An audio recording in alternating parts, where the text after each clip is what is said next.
Kasi kaibigan mo talaga, syempre hindi mawala na baka pag umamin ako, baka iba na.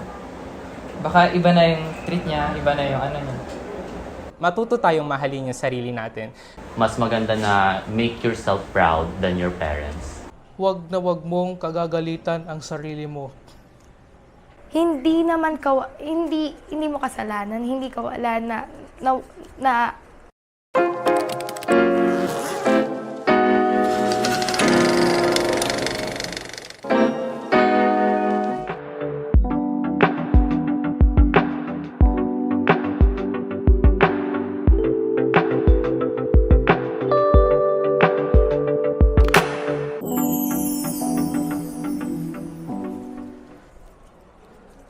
My greatest frustration in life is I'm still willing to accept someone who hurt me a lot of times. My greatest frustration in life was not taking a chance to hurt her. So, my greatest frustration is my public speaking skills. Noon kasi naniniwala ko na kapag magaling ang isang tao, magaling na talaga siya. I used to be a role model of my former classmates when it comes to public speaking. But noong nag-pandemic, nawala lahat. Perhaps naging pabaya lang ako. Hanggang ngayon iniisip ko pa rin kung bakit yon pang skill ko na nawala. My public speaking skill will always be my greatest frustration. Kung hindi yun nawala, nasan kaya ako ngayon? Ano kaya ang narating ko? My greatest frustration in life is I lack empathy. So whenever someone cries on my shoulder, I feel bad for comforting them, knowing whatever I say is a lie. It's kind of hard to write something about my greatest frustration in life. Some would say, it's their failures, their mishaps, or perhaps their weakness. As for me, I'd say it's the combination of all of them. I let go of some opportunities, missed when they shouldn't, and lost where I should have won. Missing my chance was a hard blow to my resolve, but knowing how well it went afterward, I'd say my greatest frustration is myself, not my actions or traits, but me as a person. How could there be self-love without a little bit of self-hatred? My greatest frustration in life in failing my own expectations. I feel like time is rushing. Soon enough, I will be an adult with responsibilities to fill. I just want to go back when I was still in 7th grade, not having a clue how school and home works. Just laughing with my friends while walking home. I also don't know what to take in college. My biggest frustration in life is I've always assumed that someday I'll make my parents proud of my achievements and that journey that I've been on over the years. But no matter how many times I've shown them that I can make them proud, I always end up giving them disappointed looks towards me.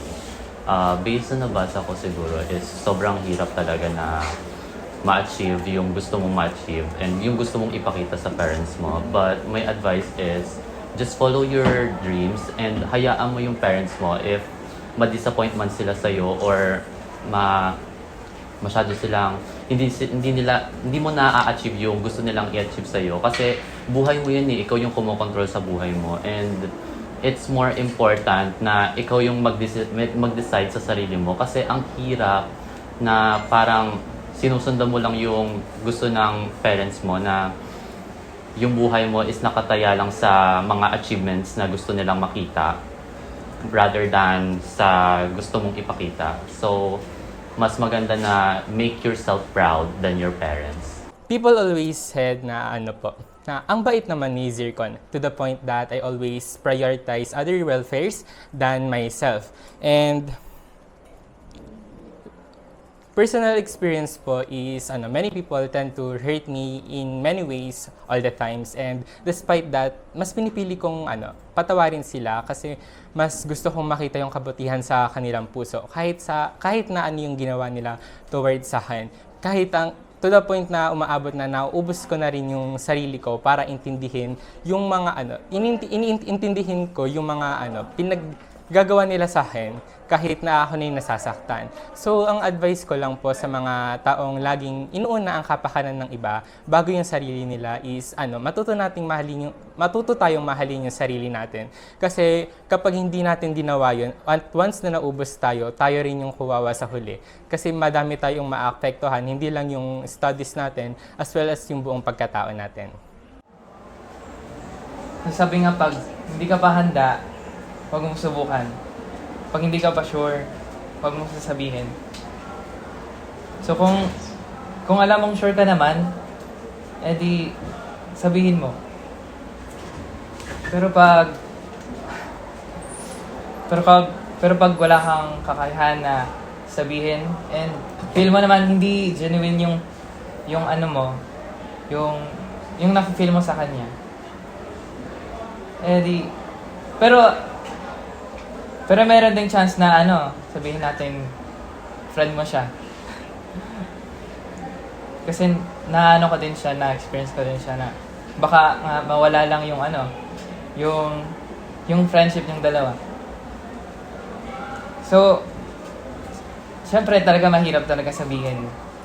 Kasi kaibigan mo talaga, syempre hindi mawala na baka pag umamin ako, baka iba na. Baka iba na yung treat niya, iba na yung niya. Pero, wala kang magagawa. Pag yun na yun. Pag nasabi mo na, wala na. Ka na lang, maglakad ka na lang, magtuloy-tuloy ka na lang kasi tapos na. Hindi mo na maulit, hindi mo na. Sa Messenger, merong unsend pero sa real life wala. So, pero pag gusto mo siya, edi sabihin mo. Pag hindi, pero gusto mo talaga. Pero, maraming factor na hindi mo kayang sabihin sa kanya. Gaya ng, yun nga, na friend nga kayo, then sa kanya, then sa side niya. Pero, puro pero. Pero, pwede mong sabihin sa kanya, pero pag nangyari na yung hindi mo ina-expect, nangyari na yung ayaw mo, wala ka na magagawa. I have different circle of friends inside school and outside school, private or public school. They usually reach me using social media account, and common na sinasabi nila sa akin is about personal lives, like they are academically drained, mentally problems, and then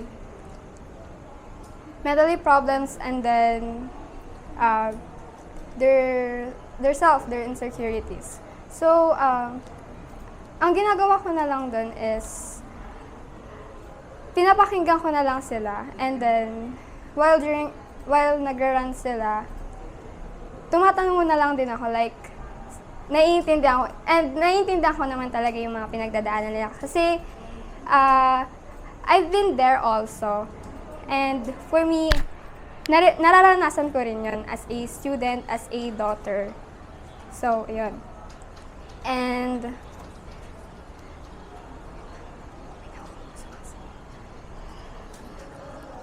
instead na magsasabi ako ng anything, like, kung ano-ano, binibigyan ko na lang sila ng assurance, like, agree ako sa mga nirarant nila sa ganito, ganyan. Like, na parang binibigay ko yung empathy. Like, I'm showing the empathy they need. Kasi, when it comes to empathy, hindi kasi rin ako masyadong showy ng ganito emotions, but I'm assuring them na lagi ako nandyan sa tabi nila. Like, na i-cheer sila, ganon. So, yun. So, to people, students out there na may mga circle of friends and acquaintances, instead na magsabi ka ng white lies,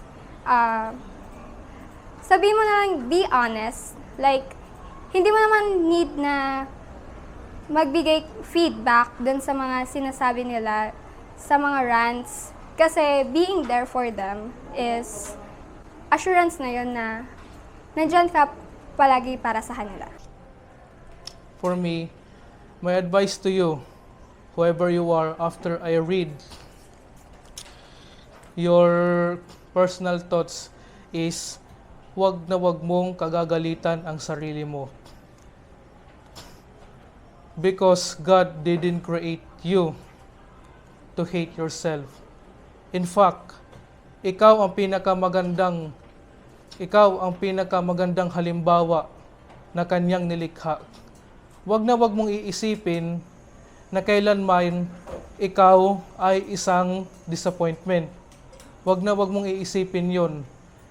Dahil kahit kailan alam mo sa sarili mo kung gaano ka kamahal ng Diyos at kailan may hindi kanya pinabayaan. I would like to share one of my experience from this comment. During my junior high era, I also used to hate myself. Why? Because all I can think is I am a biggest frustration that my parent ever created. Why?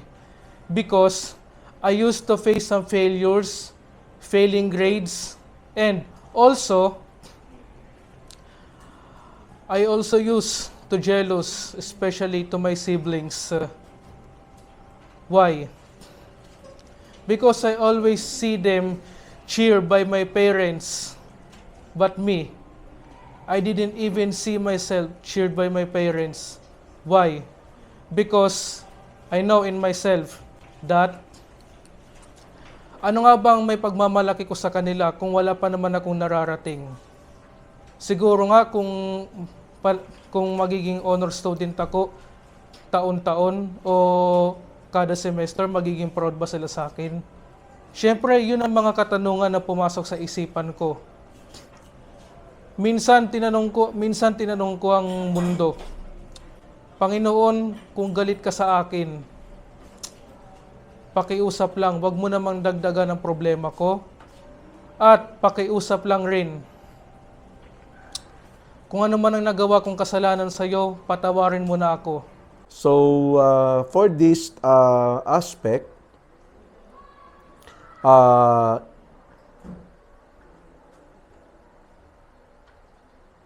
during that moment, when I was in grade 7 or first year, okay? So regarding with my career college preparation, I don't have any plan yet during that time. I just prepared my college career when I was in fourth year high school. So that's why I idolized my school counselor during that time. And being an active student council officer, I was able to render my leadership skills as a student leader in our school. I just enrolled for 2 school in the private. First year and second year, Sumulong Memorial High School. Third year, fourth year, Antipolo Immaculate. And during that time, my desire is to become a priest or to become a teacher or mass communication or clinical practicing doctor.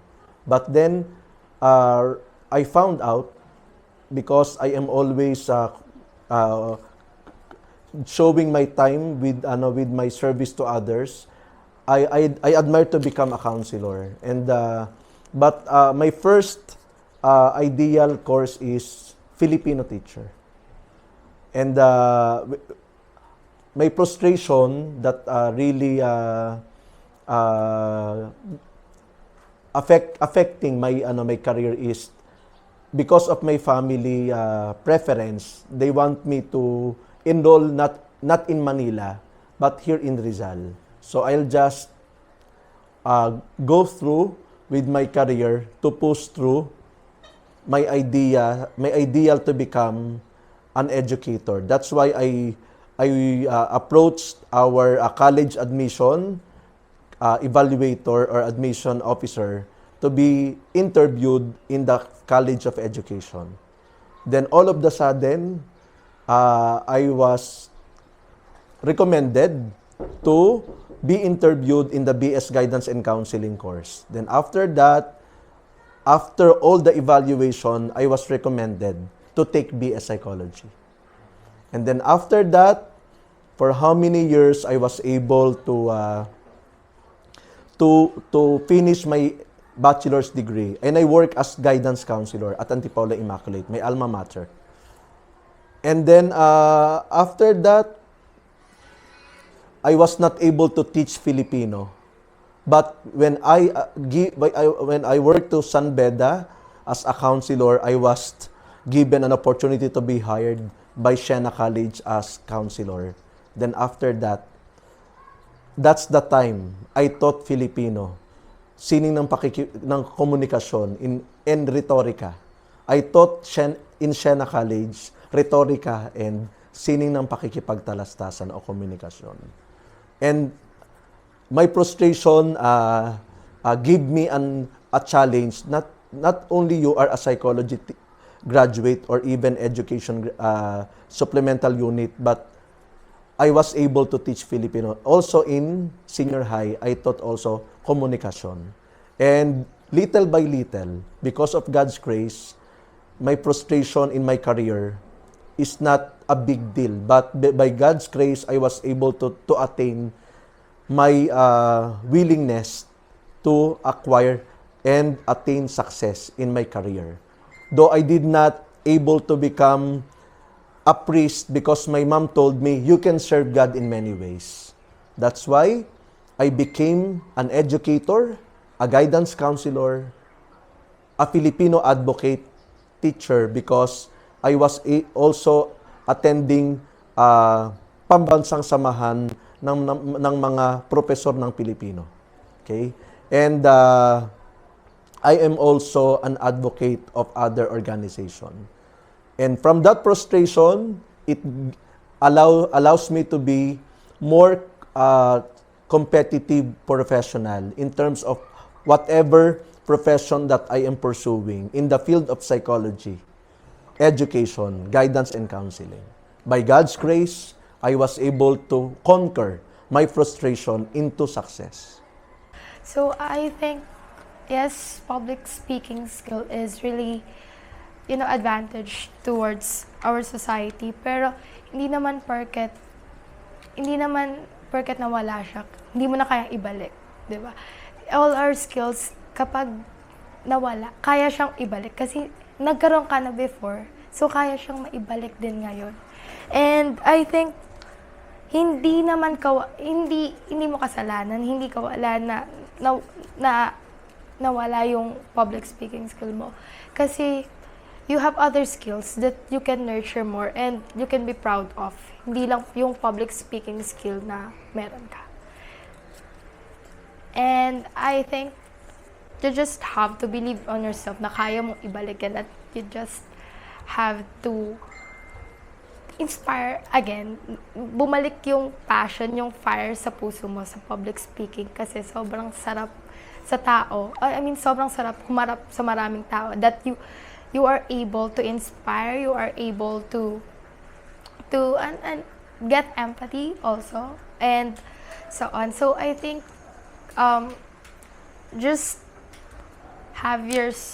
believe in yourself na mababalik yan, at just believe na you are complete even without that skill na sinasabi mong nawala sa'yo.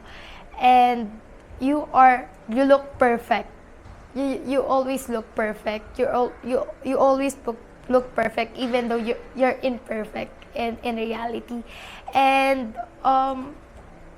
isa na lang siguro sa masasabi ko na tatandaan nating lahat, hindi lang ako, kundi lahat ng tao sa mundo, na you just have to show up who you are. Even may kulang, or lahat ng may kulang, even may kulang, or may sobra, or kung anong meron sa kanila is wag mong titignan. Tignan mo lang yung sarili mo because I know you can stand out with your own skill, with your own, with who you really, with who you are. Yun po.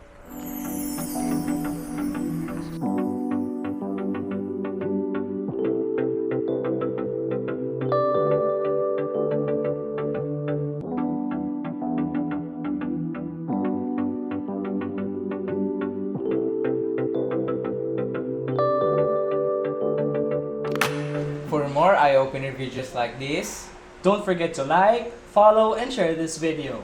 And of course, let us know in the comments what topics you want us to talk about in the next episode of Eye Opener. This is I.